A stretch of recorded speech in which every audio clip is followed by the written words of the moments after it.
The Ghosts of Willow Creek, a tale of secrets and haunting tragedy. They say the Pacific Northwest holds secrets among its misty woods and quiet towns, but few are as chilling as the tale of Willow Creek. Emma Foster had heard the stories before. A small town nestled deep in the Oregon wilderness, Willow Creek was as picturesque as a postcard, but its beauty concealed a dark legend. Emma, a journalist always chasing the next big story, had come here not for the scenery, but for the whispers. The whispers of ghosts that haunted the town, of people who vanished without a trace, and of a family cursed by tragedy. It was late afternoon when Emma's car rolled into the town. The main street was lined with weathered buildings, their signs faded by years of rain and fog. A wrought iron sign swayed gently in the breeze. "Welcome to Willow Creek, Est 1874. Beneath it, a crow perched, its black eyes fixed on Emma as if in warning. She parked her car near a quaint coffee shop and stepped out, the air damp and heavy with the scent of pine and earth. Emma's destination was the Hollow Pines Inn, the only lodging in town. It was a modest building with a creaky wooden porch and ivy creeping up its sides. Inside, the innkeeper, a silver-haired woman named Mrs. Callahan, greeted her with a polite but guarded smile. "Here for the scenery or the stories?" Mrs. Callahan asked, her blue eyes sharp. "The stories," Emma admitted. "I'm writing an article about Willow Creek's history." Mrs. Callahan's smile faded. "Be careful what you dig up, young lady. Some things are better left buried."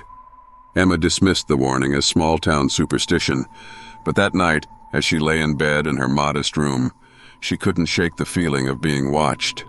The old mirror on the wall seemed to gleam faintly in the moonlight. The house creaked, and somewhere in the distance, she thought she heard a child's laughter. The next morning, Emma began her investigation. Her first stop was the town's small library, housed in a building that had once been a schoolhouse. The librarian, an elderly man named Mr. Grayson, was eager to help. "You'll want to look at the records on the Hollow family," he said, leading her to a dusty cabinet. "They were the town's founders, but their story is tragic." Emma spent hours poring over old newspapers and journals. The Hollow family had indeed been prominent in the town's early days, but in the winter of 1895, disaster struck. A fire consumed their grand mansion on the edge of town, killing all but one member of the family, Annabelle Hollow, a young girl who was never seen again after that night. Locals claimed her ghost still wandered the woods, searching for her family. That evening, Emma decided to visit the ruins of the Hollow Manor. The path to the estate was overgrown, and the forest seemed to close in around her as she walked. When she reached the site, she found little more than a crumbling foundation and the remnants of a stone staircase. The air was thick with silence, broken only by the rustling of leaves. As she explored, Emma noticed a cracked portrait lying among the debris. It depicted a Victorian family, their expressions solemn. But Annabelle's face was smudged, as if someone had deliberately erased it. Emma shivered and tucked the portrait into her bag. Back at the inn, Emma laid the portrait on her desk and studied it. Her room felt colder than usual, and the shadows seemed deeper. She turned to the mirror, half expecting to see something, or someone, but it was just her reflection, tired and pale. That night, she dreamed of fire. She was running through the woods, a child's voice calling out to her, "Help me." The following day, Emma visited the town cemetery, where the Hollow family's graves were marked by an elaborate monument. Kneeling by the gravestone, she noticed something odd. The inscription for Annabelle's name was incomplete, as if someone had stopped carving it halfway through. Suddenly, a cold breeze swept through the cemetery, carrying with it the faint scent of smoke. Emma turned to see a figure standing at the edge of the cemetery.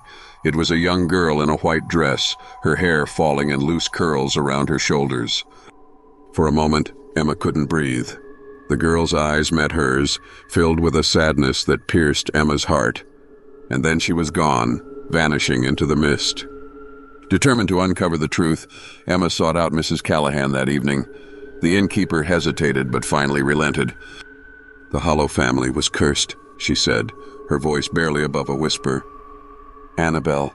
She didn't die in the fire. She was blamed for it. The town turned against her and she disappeared. Some say her spirit haunts the woods, seeking justice for what was done to her. Emma's heart ached for the girl, but she also felt a gnawing fear. That night, she set up a camera in her room, hoping to capture proof of the paranormal. At 3:00 a.m., the footage revealed the mirror glowing faintly. A shadow emerged, shaped like a child. It pointed toward the portrait on Emma's desk before vanishing. Emma returned to the cemetery the next day carrying the portrait. Placing it on Annabelle's incomplete grave, she whispered, "I'm sorry for what happened to you. You deserve better." The air grew still, and for a moment the sun broke through the mist. Emma felt a warmth on her shoulder, as if someone was standing beside her.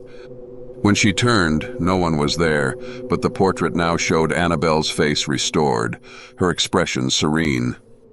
Emma left Willow Creek soon after, her article written, but her heart heavy. She couldn't shake the feeling that she had been part of something much larger than a simple ghost story. As she drove away, she glanced in the rearview mirror. Standing at the edge of the cemetery, Annabelle waved, her figure shimmering in the morning light. They say the Pacific Northwest holds secrets among its misty woods and quiet towns.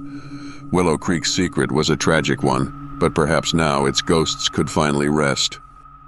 What do you think really happened to Annabelle? Was she seeking justice or something more? Share your theories in the comments below. And if you enjoyed this chilling tale, don't forget to like, share, and subscribe to the Fearful Files for more haunting stories. Until next time, stay fearful.